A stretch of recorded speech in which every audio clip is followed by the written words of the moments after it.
Now on CoastTV News.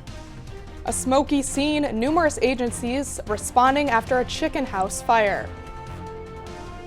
Fenwick Island meetings just like this one, the subject of attacks. A new look at old homes, Delaware lawmakers looking to provide relief following property assessments across the state. And we are looking for live radar, scattered showers slowly making its way closer to here. And we'll talk about big time heat and humidity coming up. Good evening, I'm Emma Aiken. Welcome to Coast TV News at 11. We begin tonight with a chicken house fire near Gumboro. The fire took place just before 6 tonight off of Pear Tree Road. That's just north of Gumboro. Numerous agencies responded. On your screen now, footage from our Coast Copter shows flames and heavy smoke billowing from at least 2 chicken houses. There's no word on any cause or injuries. Pornographic images popping up multiple times during Fenwick Island meetings. If you're not familiar with the term Zoom bombing, that's when people join live-streamed public meetings, usually government, and then someone breaks in and puts up inappropriate words or videos. Despite having rules on their Zoom so people can't take control of them, the stream, someone is getting past that and showing pornography. The town of Fenwick Island says it's already deleted the 3 meetings where someone played pornographic videos for everyone to see. The most recent one happened on Tuesday during the Dark Sky event, leading to the Zoom link being cut off and the town sending out a notice. Fenwick Island police are working with an IT team to try and find the culprits. We are actively working on getting the IP addresses of the senders of these Zoom bombs, and once we acquire the IP addresses, we'll be launching a full investigation and tracing those IP addresses back to the computers where they're coming from. According to the Fenwick Island mayor, if these Zoom bombings keep occurring, they will have no choice but to try and find another platform to live stream their meetings. And we're now taking a live look into Ocean City. Our First Alert Chief Meteorologist Paul Williams joins us now with a look at our weather. Good evening, Paul. Good evening, Emma. And right now we take a look in Milford. Right now we're a bit on the cool side, but guess what? This nice cool feeling in the air, well, that's going to evaporate, or better yet, because of evaporation, we're going to feel a lot hotter and a lot more humid soon. But we're on the cool side of the pillow right now at 71 degrees, and we're going to stay in the low 70s to upper 60s for the rest of the night with mostly clear skies. Now, as far as the temperature concerned, we're at 74 in Lewis as well as Bethany Beach. We're at 69 in Milton as well as Bridgeville, and 70 degrees in Del Mar. 74 is actually in Gumboro, and the winds are primarily pushing out of the south. Now, coming up, we're going to be talking about more heat and humidity in a major way. But until then, back to you, Emma. Thank you, Paul. Sussex County has been reissuing property tax bills for the 2026 fiscal year, totaling an estimated $214 million. Over 200,000 parcels will receive bills, helping to fund a variety of local public services and schools. Paper bills are being mailed now with payment due by September 30th. Property owners can view bills online, pay by mail, phone, or in person. And those with escrow accounts are urged to check with their lenders as they do not receive paper bills. And with these bills, the county has updated their tax calculator on property reassessment. Where the earlier version worked on estimates only, the county says this new calculator is parcel specific and powered with real numbers. The calculator can be viewed on Sussex County's website. This comes after homes in Sussex County were just reassessed for the first time in 50 years. Tax panic is leading lawmakers to hold a special session tomorrow, August 12th, to consider multiple bills aimed at reforming Delaware's property assessment process and protecting homeowners from what they call unaffordable tax increases. The majority of those tax dollars go to the public school system. I can tell you the schools do need the money, in particular in this area with the growth. As soon as the school's built, we're overcrowded, and so I support that the funds for the school. The special session comes as some homeowners, especially in Newcastle County, saw their property values jump by over 500%, leading to huge tax bills. In response, the House filed 3 emergency bills, HB 240, 241, and 242, to provide short-term relief, including refunds, payment plans, and letting school districts adjust tax rates. The special session is set for tomorrow, with lawmakers promising more permanent solutions in 2026. And before that special session, District 20 Representative Alana Berry will be sworn in after winning the District 20 special election. by just 121 votes over Republican Dr. Nikki Miller.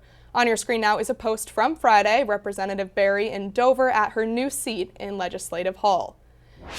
And Delaware's first openly gay elected official, John Brady, has passed away. Brady died at home after a long illness. He was an attorney, formerly worked for Sussex County government in multiple positions, and was a big advocate for the Boy Scouts. In a statement, Government Meyer called Brady a trailblazer, saying, "John fought with compassion to improve our state and touched countless lives in the process," end quote. The latest workforce housing development is breaking ground in Lewis tomorrow morning. Dutchman's Harvest will include 140 multifamily units available to those that are part of the workforce in the Lewis area. 98 units will be sold closer to market rate, but still $100,000 to $150,000 below market rate, according to developer Preston Shell. Some locals say it'll be an asset to the community. It's always been a concern for me personally. People shouldn't have to drive an hour to work because they can't find any affordable housing in the area. The ribbon cutting is at 9:30 tomorrow morning. On your screen now is a plot of land that was up for discussion at Lewis City Council tonight. It's called the Overlook Project and was formerly known as the Carriage Houses at Cape Henlopen. The property is located at the southwest corner of East Savannah Road and Cape Henlopen Drive. The developer, the Shell Brothers, requested a one-year extension before council tonight and say they plan to be under construction by mid-September. Well, some good news for drivers. Progress is being made on the North Millsboro bypass. The bypass is designed to connect routes 113, 20, and 24. The first road and ramp connecting eastbound Route 20 to southbound Route 113 is now up and running. And this is the first opening in a long time coming here in Millsboro. Construction on the bypass has been underway here since 2023. Very excited about it, and from where I live, we've been watching them build it from day one. So I'm impressed with just the all the engineering that goes into it and all the structural, it's amazing, really. The main bypass is still under construction, and right now DelDOT says it's set to fully open for traffic in late September. There are still detours as construction continues. Well, Delawareans, get ready for some toll and DMV fee changes in the coming days. The toll on I-95, that's in Newcastle County, goes from $4 to $5, same for cash and Easy Pass. The Route 1 tolls in Dover and Middletown for those with Delaware Easy Pass, $1.50 on weekdays, $4 on weekends. But here's the big change. For those paying cash or don't have a Delaware Easy Pass, it's $2.50 and $6 respectively. These changes begin August 15th. And we are just getting started on CoastTV News at 11. Still to come, Trump tariffs, why President Trump has delayed the deadline for China once again. White Marlin recap will show you the big cheers and the big paychecks from the tournament. Well, here's our Bay forecast. 87 on Tuesday, 86 with scattered showers on Wednesday, and the wet weather will continue on Thursday. We'll be talking about the influence of a tropical storm that could turn into a hurricane down the road in just 60 seconds.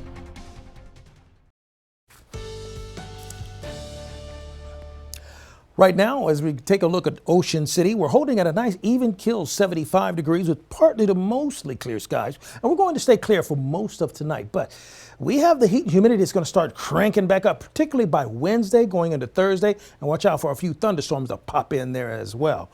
But our dry tech camera, Ocean City, 75 degrees. Dew point temperature, 71. So there's an abundance of moisture still in the atmosphere.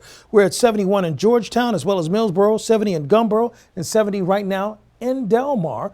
Dew point temperature at 69. So 70, 69, tomato, pretty close to one another. So that's a lot of moisture content in the atmosphere because the air temperature is so close to the dew point temperature. We're actually putting the wet bulb temperature, which is another entity dealing with moisture content in the atmosphere. All of that is right there bundled up close together. Makes for a muggy situation, particularly as it gets warmer. The winds are cascading out of the south right now. Relatively light, a gentle breeze up to about 6 mile-per-hour wind gusts. Not really a big deal thus far, but that flow out of the south is significant because it's going to bring in more thermodynamic energy as well as bring in a touch more in the way of moisture, particularly coming off the water. But we are clear right now with our live radar. We have high pressure in control of our weather. It's kind of keeping the rain and the thunderstorms down in North Carolina at bay, acting as a blockade, not allowing for that to occur. But we are tracking some things now as far as the tropical outlook is concerned. The big story right now is what's happening with Tropical Storm Aaron right now.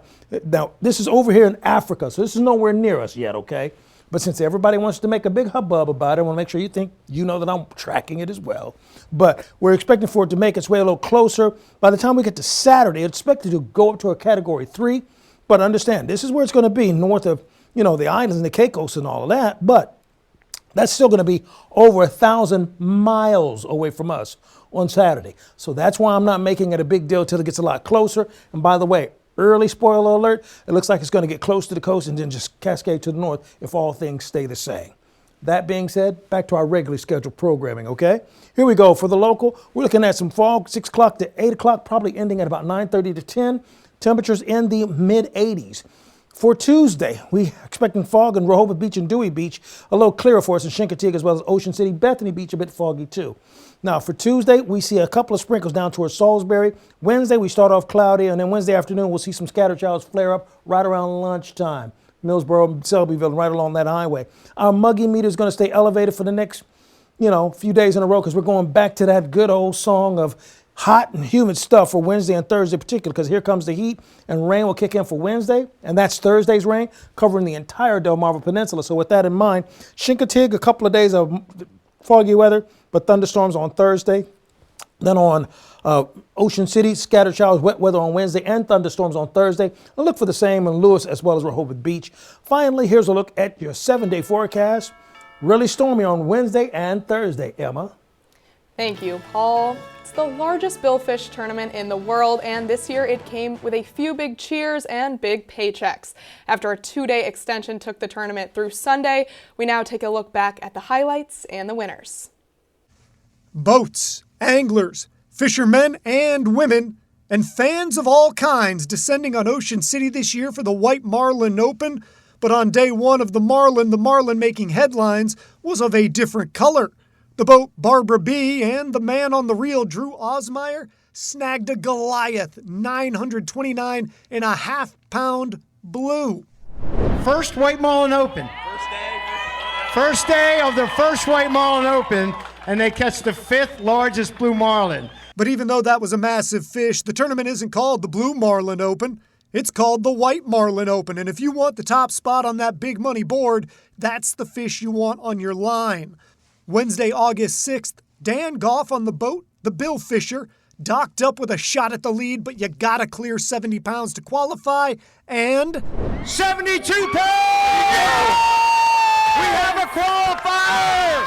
Goff's catch on day 3 of the tournament was plenty to get the Bill Fisher boat excited, but a lot of days remained in the event.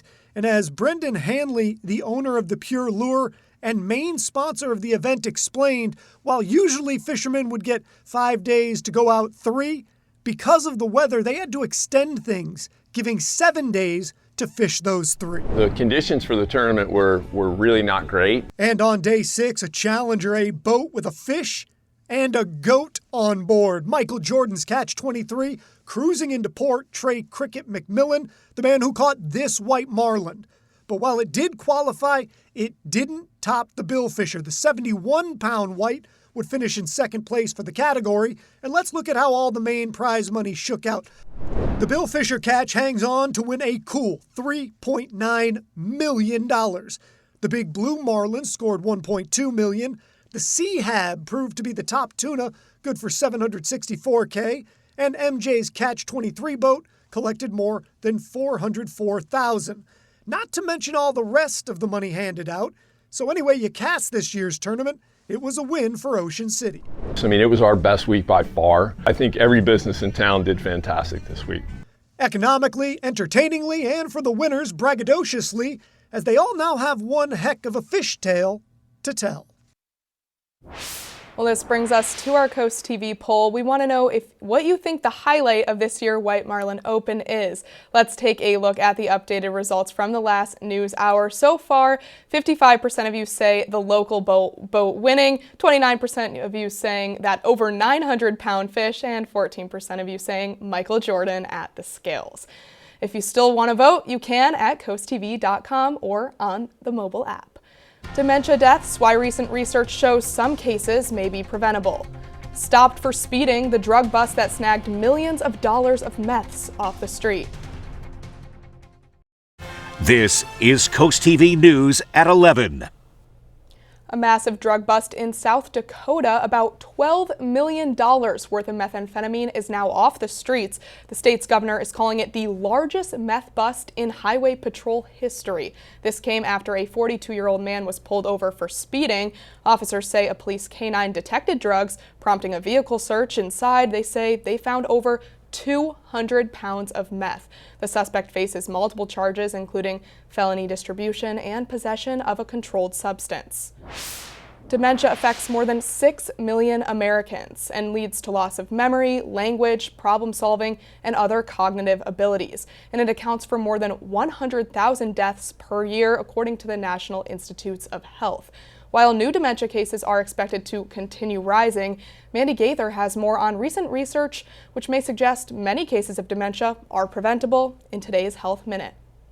It's a growing concern. Researchers with the National Institutes of Health estimate 42% of Americans over age 55 will eventually develop dementia. And because of the aging U.S. population, the number of new dementia cases per year is expected to double by 2060. But a new study suggests many of those cases don't have to happen. The headline really has been that about 40%, so close to half of cases of dementia, are likely preventable. Dr. Sanjay Gupta says many people believe there's not much one can do to prevent or reverse dementia, but the recent research is showing that may not be the case. The U.S.-based study looked at more than 2,000 people between the ages of 60 and 79 who were cognitively fine, but weren't necessarily living a healthy lifestyle. After being put into a structured program, which included regular exercise, a Mediterranean diet rich in plant-based foods and healthy fats, brain training, socialization, and health monitoring, researchers found all these changes reduce the overall likelihood that the participants would develop dementia. Gupta says another study shows lifestyle changes in people who have already been diagnosed with cognitive impairment may be able to improve symptoms. Doing 20 weeks of a vegan diet, exercise, strength training, stress relief, online support sessions, they saw people whose symptoms either stopped, stalled, or even reversed. For Health Minute, I'm Mandy Gaither. President Trump has agreed to once again delay the deadline for China's tariffs deadline by another 90 days. The president signed the executive order today, just hours before the pause on China's tariffs was set to expire. If the deadline had not been extended, U.S. duties on China's goods would have snapped back to triple-digit rates announced in April. The new deadline is now set for November 10th. This is as the administration continues to hold ongoing negotiations with China, which is the world's second largest economy. China has said that it would adopt and maintain all necessary measures to suspend or remove non-tariff measures. It's the second time the Trump administration has delayed imposing even higher tariffs on China. A full-fledged trade deal with China remains elusive despite at least 7 days of face-to-face talks this year between high-ranking officials on both sides. An unusual rescue for firefighters in Charlottesville, Virginia on Sunday. A local Spider-Man was volunteering to entertain children. He scaled a building but ended up hurting himself and needed to be rescued. Onlookers watched for more than an hour as firefighters worked to bring him down safely. He was able to give the waiting children below a wave and thumbs up after firefighters got him down. He was taken for medical attention. Ford Motor Company is buzzing with excitement about its electric vehicle plans for the future. The automaker announced Monday it's making a $5 billion investment into a new assembly line and battery production. Around $2 billion of that infusion is earmarked for 2,200 jobs at its assembly plant in Louisville, Kentucky. That facility's production is converting from gas to electric.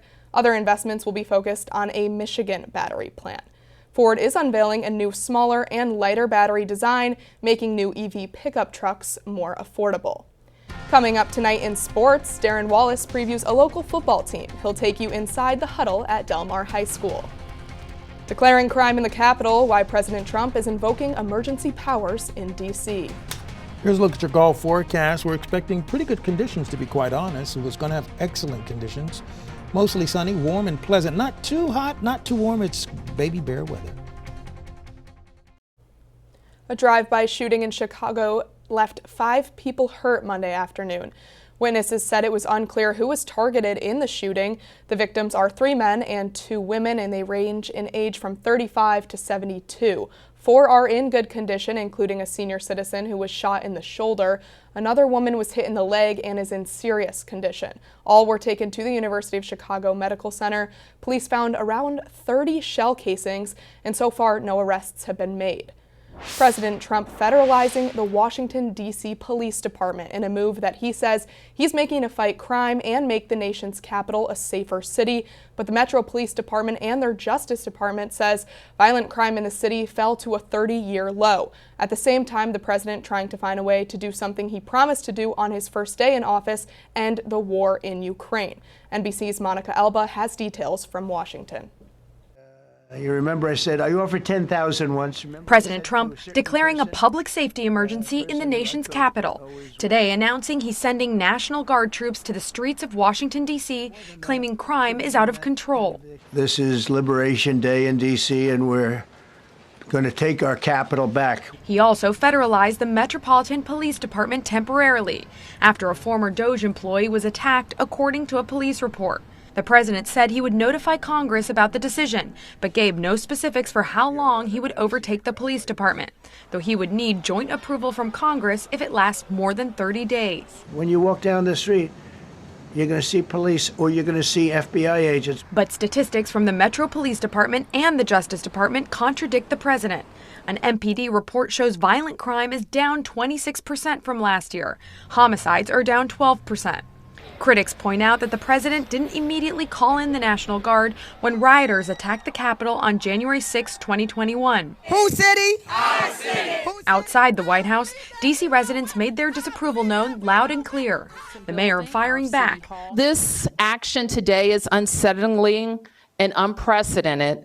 I can't say that given some of the rhetoric of the past, that we're totally surprised. As the president seeks to fight crime in Washington, the White House is also preparing for his meeting with Russian President Vladimir Putin Friday, standing firm that Ukraine and Russia may need to swap territory to come to a peace agreement. Russia's occupied a big portion of Ukraine. They've occupied some very prime territory. We're going to try and get some of that territory back for Ukraine.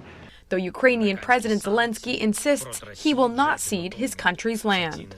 President Trump says President Zelensky was not a part of the planning for this meeting. And today, the German chancellor invited world leaders, including President Trump, to a virtual meeting before Friday's summit to discuss the peace negotiations and pressing Russia to end the war.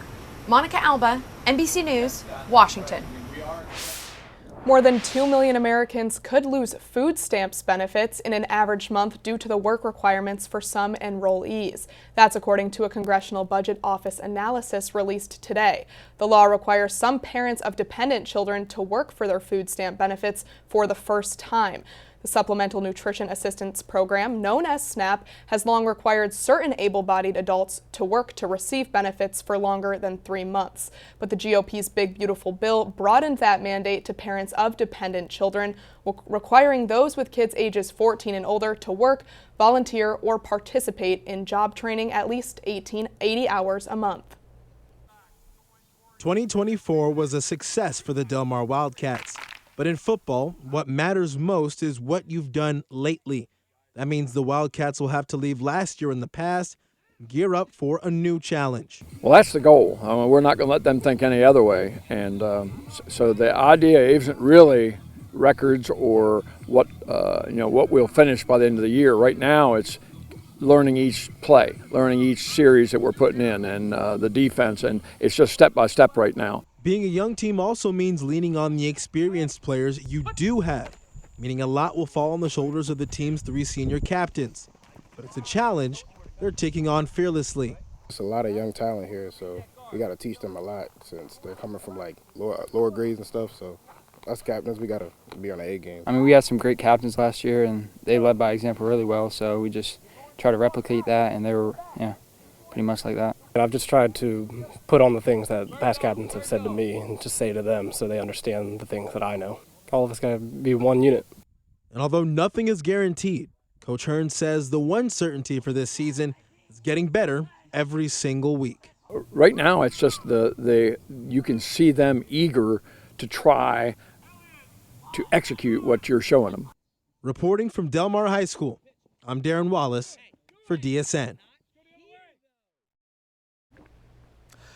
Right now, we're taking a look at our Tyndall Capital Furniture view in Laurel. We're at 68 degrees, dew point of 67. Lots of moisture in the atmosphere, so that means basically we're going to brace for a likelihood of some fog developing throughout the late night, early morning hours when you wake up in the morning time. Then we'll have temperatures staying in the 60s for the rest of the night with increasing moisture. You see, we start off clear, then we become a bit cloudy, indicating that influx of additional moisture. Our umbrella winner, Stephen Jasic of Millsville. Congratulations, courtesy of Paul Davis Restoration and Home Remodeling. By the way, you keep up with your forecast by calling our weather line. The number to call is 443-880-9100. Your forecast is just a call away. Sponsored by the law offices of Bruxted, Medalis, and Federico. And here's a look at your exclusive 10-day forecast. Look for that fog for Tuesday, scattered showers on Wednesday, thunderstorm on Thursday, then it clears out on Friday, Saturday, and Sunday, but that's when the real muggies kick in. Thank you, Paul, and thank you for joining us here for Coast TV News at 11. For more news and local weather, download our Coast TV News app. The Tonight Show starring Jimmy Fallon is up next, and we'll see you tomorrow for Coast TV News at 5 a.m. Have a great night.